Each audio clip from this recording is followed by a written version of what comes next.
Hi, it's me Ruchi Goyal from Impaired but Empowered. Today I want to talk about self-care, which we women tend to forget about. And as we take care of our family and our special needs child, we forget that we need to be taken care of. It's exhausting. I have many mothers who are talking about it constantly when we talk, and they say that we are tired, we are exhausted, we have no energy, and there are fights in the family, and the husband and wife don't understand each other, and you know all those kinds of issues crop up, and you are unwell, constantly in pain, depression, and it reflects in the way we talk to our child. Well, I've gone through it quite a bit myself. It's a very lonely journey. I always feel when you have a child with special needs, not everybody will understand what you're going through, because it's so hard, and you're constantly talking about the milestones and the problems, and how you can make it better for them. And you don't know where to take out the frustration. Well, how did I deal with it? I took care of myself in small ways, even in places where there was no place to walk. Like now, I can take a walk. So the last 1 month, I'm pushing myself out to go for a walk despite the aches and pains, and many excuses as we all give. I'm really pushing myself to take a walk, or stretch myself as much as I can, morning, evening sometimes, or just make some do some artwork, some baking, some cooking. And it's not easy, but it's good for yourself to keep positively occupied. Find a spot where you can just sit down and do nothing.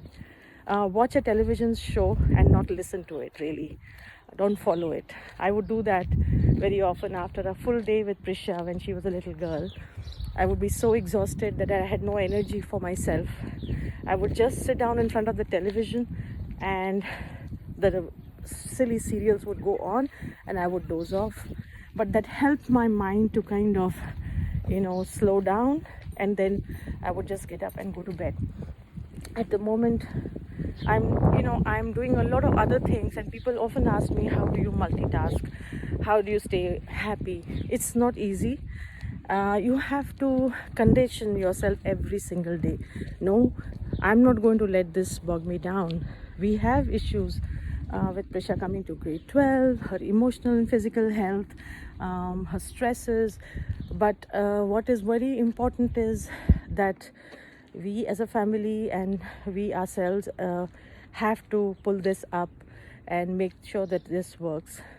So it's very important that just take a break. It's okay to take 1, 2, 3 days break and not do anything with your child, and then but come back and do much more. Even when places where I had nothing, I still remember in my apartment building, after I would finish off all the work with Prisha in India, there was a beautiful little garden patch in front of our house with few trees and a small place to sit and few swings. I would just come there alone and sit there, think of nothing, reflect on what's happening, and sometimes just sit blankly and look at nothing. And it really helps, because your brain has calmed down, and sometimes I would shed a tear or two, feel depressed, cry. But then what is the option? To sit and cry, or to just come back and take care of your child and your home and your family, because you can't run away from it, can you? Just believe in yourself. You are tougher than what you think you are. Your journey is very, very difficult. We all understand that. But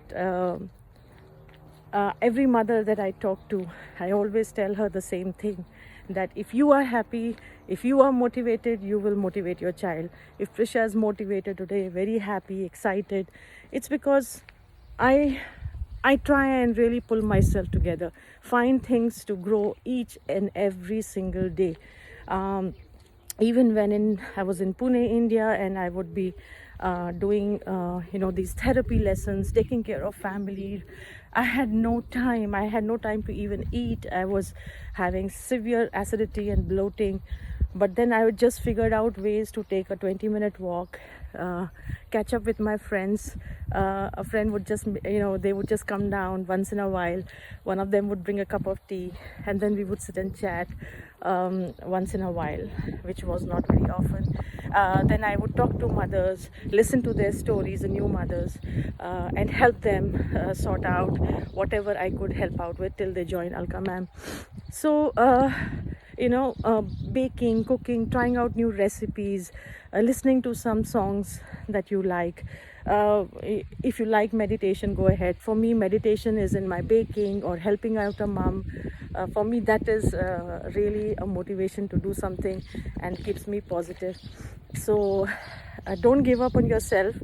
There will be conflicts in the family because you are looking after your child above everyone else, and it's important. Why? Because the first 5 years, if you're able to take care of your child, the child will blossom, will do well in life. It'll lay the foundation for the coming years.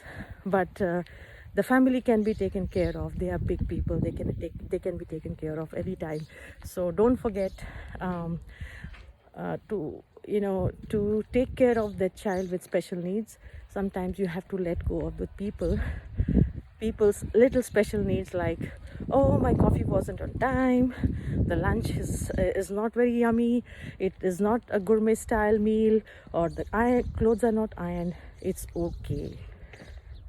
Prioritize and take care of your health.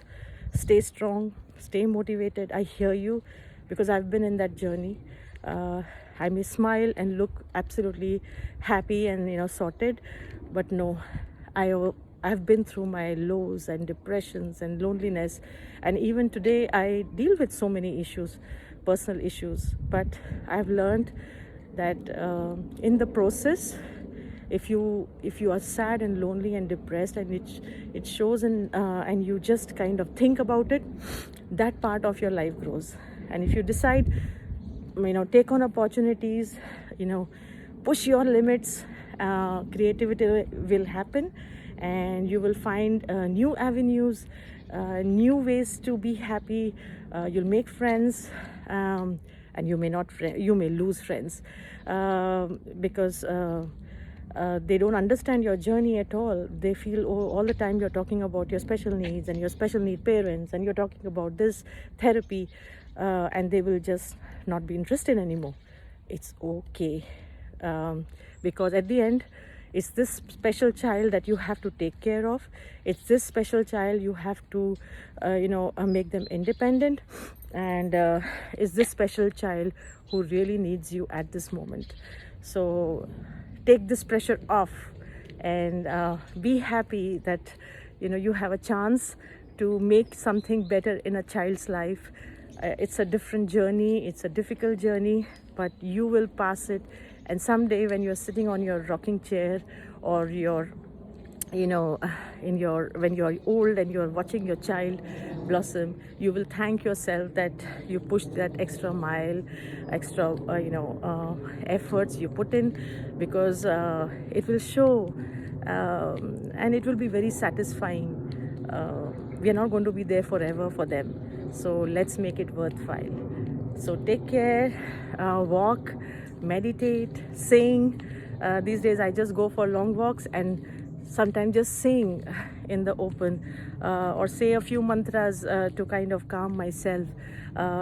Just stop to take photographs of simple things, and it just makes me so happy to see nature around me and stay quiet. There are days I don't talk to anybody, and there are days I'm like having too many calls, but I don't stress about it. I just live it in the moment, and that's living in the moment. You are living for now, for your child, for yourself, and this is the best you can do. If someone expects more than this, it's their problem, not yours. Till next time, stay happy, stay fit, and stay motivated. See you again.